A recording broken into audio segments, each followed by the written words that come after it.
Well, good morning. Hello. The title for today's talk is Empires Crumbling Until True Divine Right is Restored. Many thoughts swirl in my mind with widely scattered feelings going on within me today.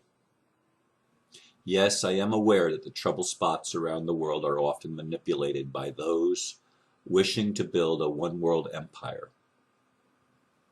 In the Ukraine especially, the old Soviet Empire clashes with the American Western European Empire known as the New World Order. It's not new, just the old world order on steroids.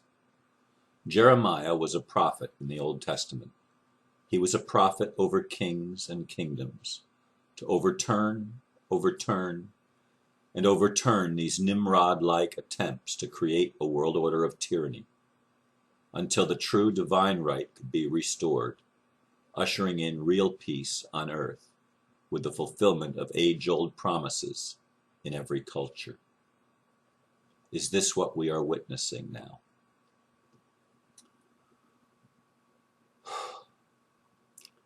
I did not get a good night's sleep last night,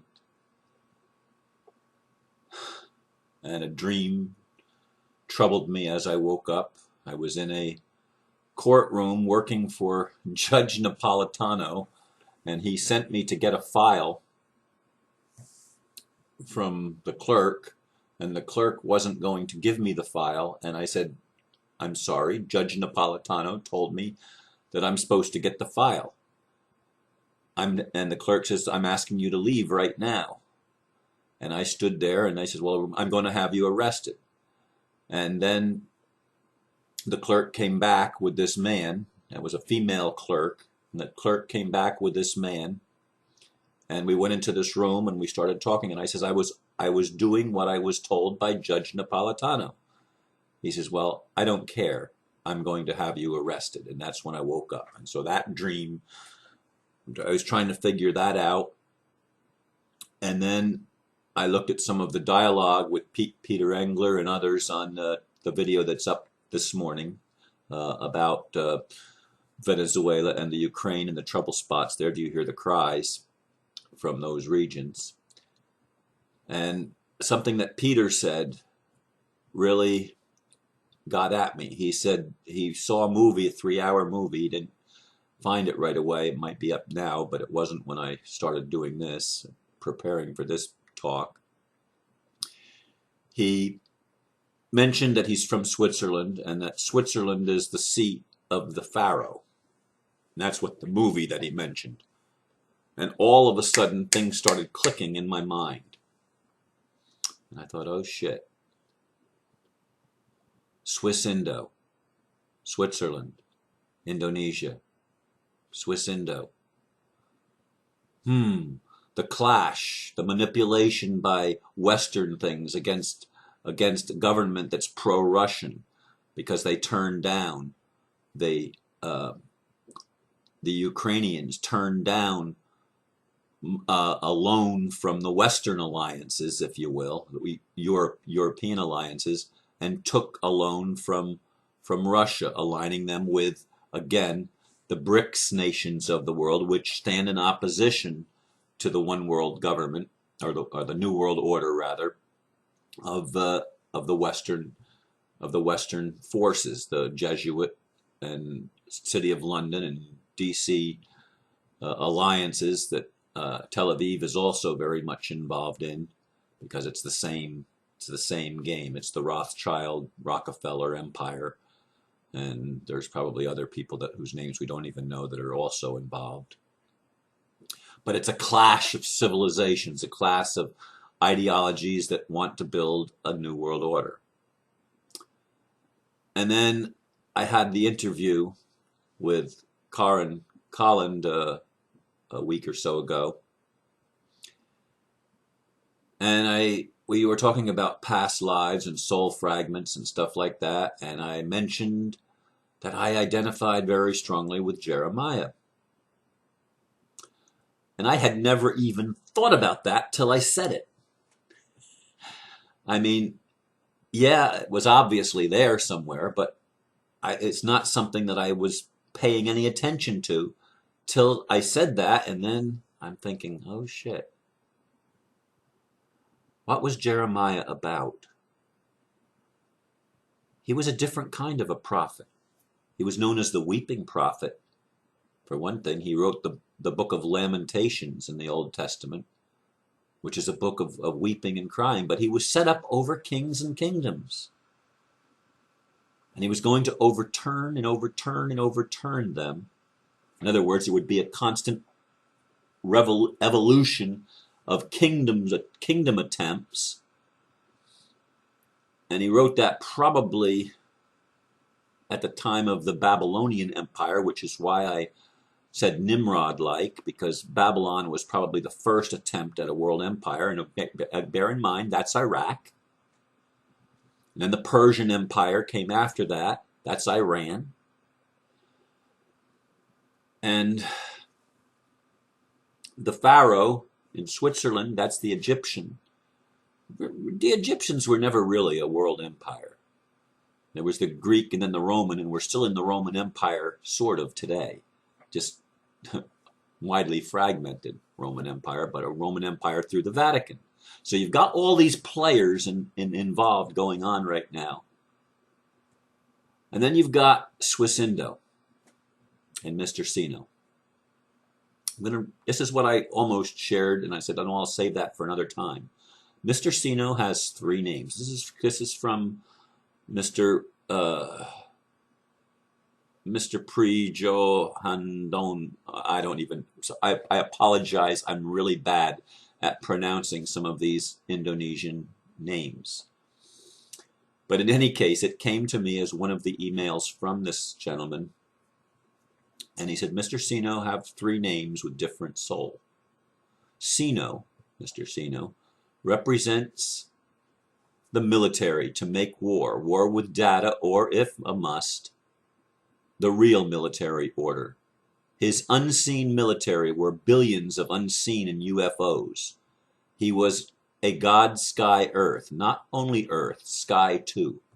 UFO were in the sky too. The airport in the earth is in Sulawesi Island. You can see it in the map of Indonesia. Unseen because covered by special device. In other words, it's got a cloak over it. Excuse me. We must now call in the second name because we want the money. Sugiharto, Bapak Suga. Suga is rich. Arto is property. That means a man which have a lot of property, money, treasury, etc. Sabdo Agung is the third name. Sabdo is a Javanese word, not an Indonesian word, so I guess he doesn't really give the meaning. But Argung is great. He is the prophet. He is a prophet. He is Jesus. He is Muhammad. He is Buddha. He is King Solomon. Unbelievable? That is the reincarnation. And in this same email, previous to that I just read, he said that Mr. Sino wants me to lead the delegation. And I was told that I'm now a prime minister. I've never asked for a title. I never sought this out. This came to me. And I'm putting together these thoughts this morning about Jeremiah and the overturning and overturning and overturning until the divine right is restored. And what is divine right? It's not the right to rule. It's about divine righteousness being restored on earth. The right useness of power. Power is given to bless the people, but it's been abused throughout history in kingdom after kingdom, in country after country, in empire after empire. It has been abused, and it's clay mixed with iron. That's the Roman Empire. That's the symbolic meaning of the 10 toes. The feet were clay mixed with iron. It doesn't bond very well. It doesn't hold up. There's no strength in it. But yet, to us that are living in this time at the end of the Holy Roman Empire, run through the Jesuits and the papacy, we are witnessing the feet of clay. They're trying to establish this, but it's crumbling all over the world as the BRICS nations of Russia, Brazil, South Africa, Iran, India. These nations are forming an alliance against the Western New World Order attempts and holding it at bay. And there in the islands in the middle of the earth in Java, where Solomon was buried, according to Indonesian tradition and legend, King Solomon actually came there and he actually died there. Now, do I know that? I don't know that I know anything. All I have right now is impressions, and I'm trying to think new, but I'm not even trying. It's just like this whole thing unraveled in an instant, really, when I read that little statement by Peter Engler about Switzerland being the seat of the Pharaoh. Really interesting. Really interesting. And then Mr. Sino wants me to lead the delegation. What is this? Is this Jeremiah coming back to establish the righteousness on earth? I don't know. And I sure as hell have never been after a title, and I don't want any freaking title. I'm here to serve God in man. That's my job. That's my mission. I'm here to establish as much as I can the kingdom of heaven on earth. That's why I was born. I relate very strongly, as I said in the talk with Karen, with Thomas Jefferson. He's another one. Was I Thomas Jefferson? No. Was I a soul fragment associated with Thomas Jefferson? Maybe. I don't get all this soul fragment thing. I don't get all this reincarnation thing. But can I be more than one person? Is Mr. Sino more than one person? Are we all more than one person? Are we all soul fragments that have left our trail in various lifetimes throughout the evolutionary process of creation? What about it? I'm not going to give you any answers. I'm only giving you something to think about, something to chew on, something to ponder, because that's exactly what I'm doing. I'm chewing on it. I'm pondering. I'm wondering, what if? What if? I do believe that God, Creator, has said enough. I do believe the end of the world as we have known it, the world of tyrannies, the world of fragmentation and falsehood and fraud and manipulation and coercion and the rule of canon law, law by canon, law at the point of a gun or at the edge, at the tip of a sword. That kind of rule is coming to an end. It has been pronounced. Mene, tekel, upharsin, the handwriting on the wall. I know that was a different prophet, but same idea. You are weighed in the balances and found wanting. And Nebuchadnezzar repented. He was the king of the first world empire. Empires are crumbling. All of these attempts of man to rule apart from God are crumbling. And a new divine righteousness is being restored. And maybe I've been drawn into it with Mr. Sino and with Swiss Indo delegates from around the world.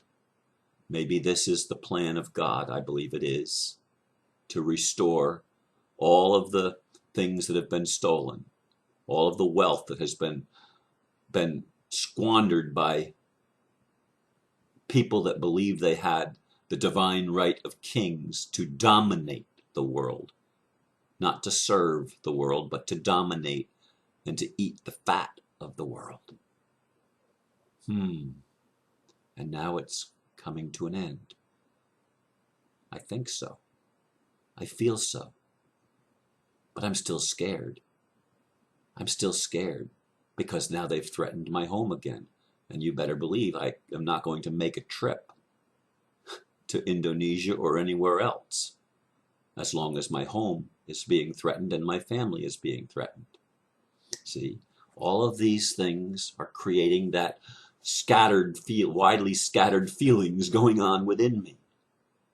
As I ponder all these things and I look at the circumstances in which I'm involved, and you think you've got a complex situation, mine is really complex. And yet, this morning, some of the pieces seem to be coming together. Jeremiah is with me.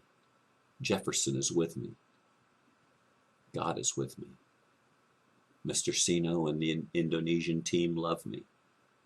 The delegates that I've communicated with, for the most part, love me as well and respect me. I'm sure I've pissed some people off, and not everybody on the delegation respects me.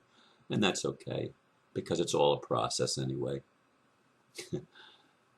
Well, I guess that's my video for today. I hope I've given you something to think about.